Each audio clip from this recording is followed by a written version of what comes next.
नीरज जी, आप दिल्ली में ऐसी 3 कौन सी चीज़ें हैं जो सुधारना चाहेंगे? दिल्ली में क्या सुधारना चाहेंगे? दिल्ली में एक तो जो ट्रैफिक की प्रॉब्लम है, ट्रैफिक प्रॉब्लम, ठीक है। Second is the parking problem parking problem, and third one is the like जो गार्बेज प्रॉब्लम, साफ़ सफाई वाली प्रॉब्लम। ओके, तो आपको लगता है कि ये प्रॉब्लम्स में कहीं न कहीं गवर्नमेंट हेल्प कर सकती है, गवर्नमेंट इसको सुधार कर सकती है कुछ? बिल्कुल कर सकती है, गवर्नमेंट का ही काम है ये, गवर्नमेंट को ही करना चाहिए जी। तो सर, जैसे अभी दिल्ली के इलेक्शंस आ रहे हैं 2025 के, तो क्या आप उसमें वोट देंगे? बिल्कुल देंगे।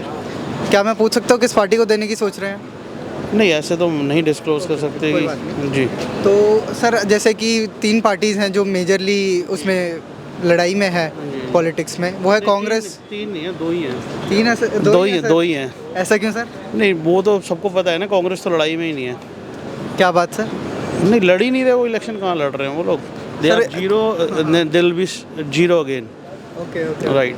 सर, कांग्रेस का मैनिफेस्टो तो आया हुआ है बट मैनिफेस्टो तो निकालती है, हर पार्टी का काम है मैनिफेस्टो निकालना, समझ रहे? तो वो तो उनका काम है, बट कहीं फाइटिंग स्पिरिट लगी नहीं रही उनके अंदर, ठीक है ना। And the way they are handling the Delhi issues, nobody is concern about Delhi from Congress, तो उनका तो वैसे ही जीरो है। They didn't put the strong candidates. सब जो है मतलब जो भी हम देखते हैं टीवी में या न्यूज़ में देखते हैं, तो we didn't find anybody who is like solid candidate from Congress side. Sir, Delhi में केजरीवाल जी की पार्टी ने 10 साल राज किया है। इसमें आपने क्या बेहतर होते हुए महसूस किया और क्या बुरा होते हुए महसूस किया? देखिए, जो बेहतर होते हुए महसूस किया उसमें बहुत सारे पॉइंट्स हैं। स्कूल बहुत अच्छे हो गए हैं, हॉस्पिटल्स बहुत अच्छे हो गए हैं, और जिस एरिया से मैं आता हूँ वहाँ पे एक ऐसा हॉस्पिटल बन रहा है जो 40 साल बाद बन रहा है, मतलब 40 साल से उसके उद्घाटन ही हो रहे थे, ओके, ठीक है। तो वो जो है इन राजीव गांधी ने उद्घाटन किया था सबसे पहले उसका 1986 में। उसके बाद उसके उद्घाटन होते होते होते फाइनली 2008 में उद्घाटन किया। उस समय दिल्ली के हेल्थ मिनिस्टर थे योगानंद शास्त्री जी, उन्होंने उद्घाटन किया, बट उसके बाद भी उसमें कुछ नहीं बना। अब ये केजरीवाल जी की सरकार में, वो पहले 200 बेड का प्रपोज था जो हॉस्पिटल है, अब वो केजरीवाल जी की सरकार में 2500 बेड का हॉस्पिटल है, वो बन गया है। मतलब लाइक स्टार्ट नहीं हुआ है, बट ऑलमोस्ट बिल्डिंग पूरी खड़ी हो गई है। अभी उसमें जो है फाइनल टच चल रहा है जो भी है। एक ये हमने बहुत अच्छा ऑब्जर्व किया है। और उसके बाद थर्ड है जो आपका बिजली का है, तो like most of the Delhi is getting free electricity, ये एक है। और थोड़ा जो नहीं अच्छा हुआ है वो थोड़ा साफ़ सफाई पे है, जो काम नहीं हुआ है। सर, जैसे आपने हॉस्पिटल्स पे बात की, केजरीवाल जी ने अपने मैनिफेस्टो में पिछली बार ये कहा था कि वो मेडिकल बिल पे बीमा देंगे या इंश्योरेंस देंगे, बट उसको कहीं पे अप्लाई होते हुए देखा नहीं है। इस पे आपका क्या कहना है? नहीं, दोबारा से आप बताएंगे क्या क्वेश्चन है आपका? सर, जैसे 10 lakh medical bill pay expenses जो हैं वो फ्री कर रहे हैं बीजेपी सरकार जो है, ऐसे ही आम आदमी पार्टी का भी पिछले बार मैनिफेस्टो में ये वादा था। नहीं, मैंने नहीं सुना ये वादा मैंने नहीं सुना।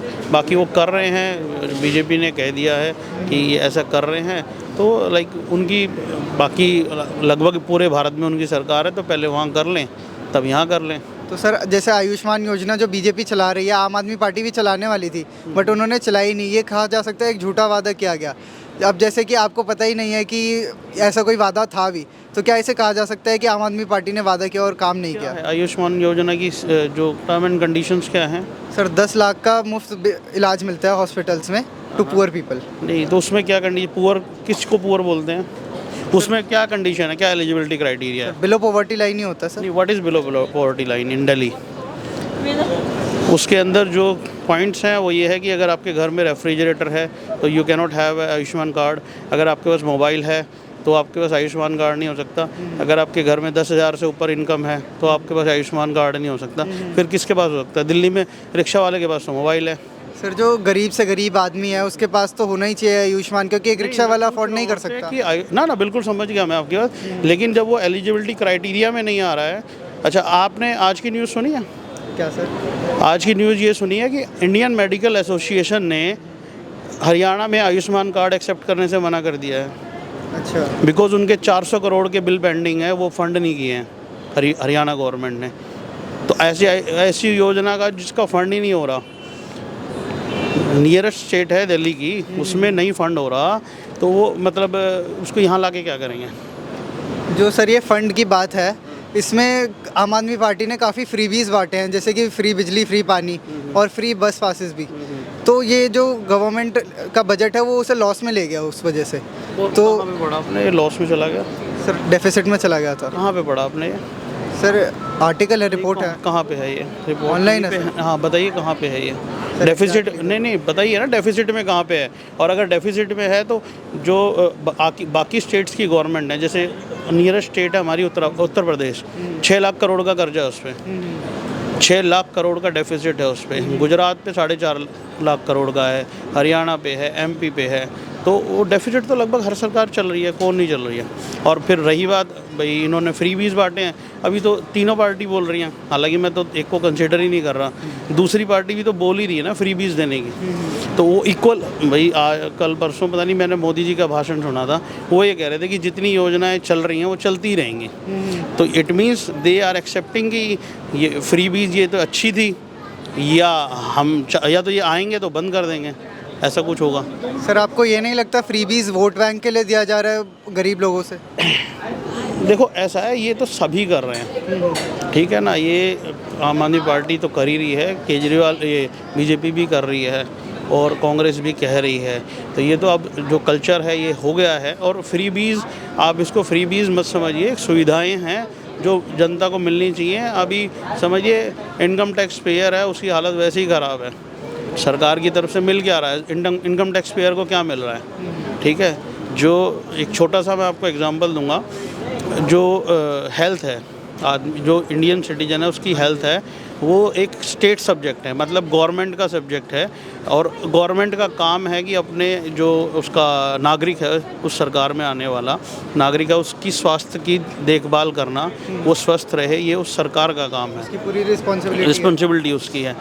क्योंकि सरकार फेल है, लगभग हर सरकार अच्छी स्वास्थ्य देने में फेल है, तो लोग क्या करते हैं, मेडिकल इंश्योरेंस कराते हैं, अपना भी कराते हैं, अपने एल्डर सिटीजन का भी कराते हैं, अब एल्डर जो घर में मेंबर है उनका भी कराते हैं। अब जो ये सरकार है ये उस पर 18% GST लेती है। समझिए आप, जो आपका काम है आप वो तो कर नहीं रहे हो, प्लस अगर कोई अपने परिवार को सिक्योर करने के लिए मेडिकल इंश्योरेंस खरीद रहा है, उस पर आपको 18% GST देनी पड़ रही है। मैंने अपने फादर का कराया है मेडिकल इंश्योरेंस, 35,000 का हुआ है, जिसमें से 18% आप लगा लीजिए, लगभग 6,500 रुपये GST पे किया है मैंने सरकार को। वो क्यों पे किया है? कम एटलीस्ट, चलो आप सुविधा नहीं दे सकते, मैं अपने परिवार को सिक्योर करने के लिए एक इंश्योरेंस ले रहा हूँ, आप कम से कम उसको उस पर GST हटा दो, उस पर ना लगाओ कम से कम। आप समझिए ना कि आपको देनी थी, ये तो आप नहीं दे पाए, चलो नहीं दे पाए तो मैं अपने परिवार को एटलीस्ट, मैं नहीं चाहता कि मेरे पैसे लगे जब मैं कभी जाऊँ, आप उस पर कम से कम GST तो हटा दो। अभी हर चीज़ पे GST लग रही है, दूध पे लग रही है, आटे पे लग रही है, चावल पे लग रही है, आप एक आइटम तो बता दो जिस पे GST नहीं लग रही है। सर जैसे अभी बीजेपी को सेंट्रल गवर्नमेंट में इलेक्ट किया गया था और उसके बाद निर्मला जी ने टैक्स बढ़ा दिए, जैसे कि एक मजाक बनाया गया था कि पॉपकॉर्न पर भी अब टैक्स देना पड़ेगा कि कितना मीठा पॉपकॉर्न है। तो इस पर आपका क्या कहना है? She is a useless lady, she doesn't understand economy, ठीक है। बस ठीक है, उसको बना दिया है और उसको झेल रहे हैं, उसको ये ना हटा पा रहे हैं, ना उसको, उसके बस की कुछ नहीं है, कुछ भी नहीं है। She don't know anything about economics.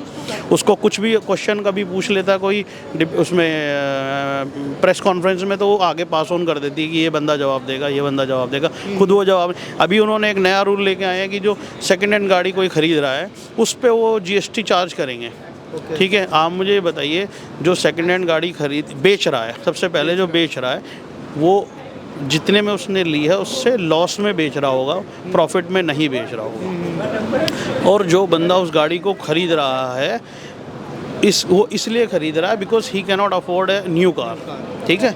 वो उसकी अफोर्ड की जो वो है कैपेसिटी उससे बाहर है, उस पर अगर आप उसको GST लगा रहे हो, इट मीन्स आप उसको और महंगा कर रहे हो, उसका जीना और दुभर कर रहे हो, ठीक है। आप क्या चाहते हो कि ना बिकें, सेकेंड हैंड कार ना बिकें, ठीक है, यही चाह रहे हो इसका मतलब। तो उसके बाद जिस आइटम पे आप GST लगा रहे हो उसकी GST तो ऑलरेडी जो फर्स्ट ओनर था, he has paid the road tax, he has paid the RTO, he has paid everything. उसके बाद उसने जीएसटी भी पे कर दिया है। उसके बाद जब वो बेच रहा है घाटे में और जो बंदा खरीद रहा है उससे आप दोबारा जीएसटी लेना चाहते हो, तो क्या आपकी मंशा क्या है? ये कोई बेचे ना, आप उसको लूट लो बिल्कुल। तो सर आपको कहीं ना कहीं ये नहीं लगता कि जो हर पॉलिटिकल पार्टी है वो सिर्फ गरीबों पे ही फोकस कर रही है, ना मिडिल क्लास पे ना एलीट क्लास पे? देखिए एलीट क्लास को तो खैर फ़र्क ही नहीं पड़ रहा इन चीज़ों से, ठीक है ना। प्रॉब्लम यही हुई है कि एलीट क्लास तो बच के कहीं ना कहीं से निकल जाता है, ठीक है ना, बाय हुक और क्रोक किसी न किसी तरीके से, चाहे टैक्स से में कुछ वो कर लेते हैं या किसी भी तरीके से, या गवर्नमेंट से लोन लेके डिफ़ॉल्ट हो जाते हैं, ठीक है। एलीट क्लास बच जा रहा है, ठीक है। मिडिल क्लास की सबसे ज़्यादा हालत ख़राब है। मिडिल कैसे सर? बता रहा हूँ, हर चीज़ पे वो टैक्स दे रहा है, आप हर चीज़ पे टैक्स दे रहा है। और 2013-14 के आसपास बीजेपी जब अपोजिशन में थी तो वो कहते थे कि जो इनकम टैक्स है उस पर स्टैंडर्ड डिडक्शन 5 लाख होना चाहिए, 5 लाख होना चाहिए। ये 2013-14 में सुषमा स्वराज जी बोलती थी। आज 2025 आ गया है, अभी भी स्टैंडर्ड डिडक्शन वहाँ नहीं पहुँचा पाए। 12 साल बाद भी ये स्टैंडर्ड डिडक्शन वहाँ नहीं पहुँचा पाए, बल्कि एक दूसरा तरीका ले आए हैं लोगों को लूटने का, जो न्यू रिजीम आ गई है टैक्स में। अब उसमें न्यू रिजीम से आप टैक्स ले रहे हो, उसमें आपने क्या कर दिया, 7.5 लाख तक टैक्स नहीं है, बट उसके बाद फ्लैट है। आप उसके बाद कोई पैसा बचा ही नहीं सकते, चाहे आप स्कूल की फ़ीस दे रहे हो, चाहे इंश्योरेंस दे रहे हो, चाहे मेडिकल बिल भर रहे हो, चाहे कुछ भी XYZ जो दूसरे पहले वाले टैक्स में प्रावधान थे, आप अपने टैक्सेबल इनकम को थोड़ा बचा सकते हो, इसमें वो है ही नहीं। तो ये उससे भी महंगा पड़ जाता है, इससे भी। तो जो लोग हैं वो ओल्ड रिजीम में ही रह रहे हैं, लेकिन ओल्ड रिजीम में आप 12 साल पुरानी जो बात कर रहे थे वो आज तक नहीं दे पाए हो, समझ रहे हैं, तो वो है।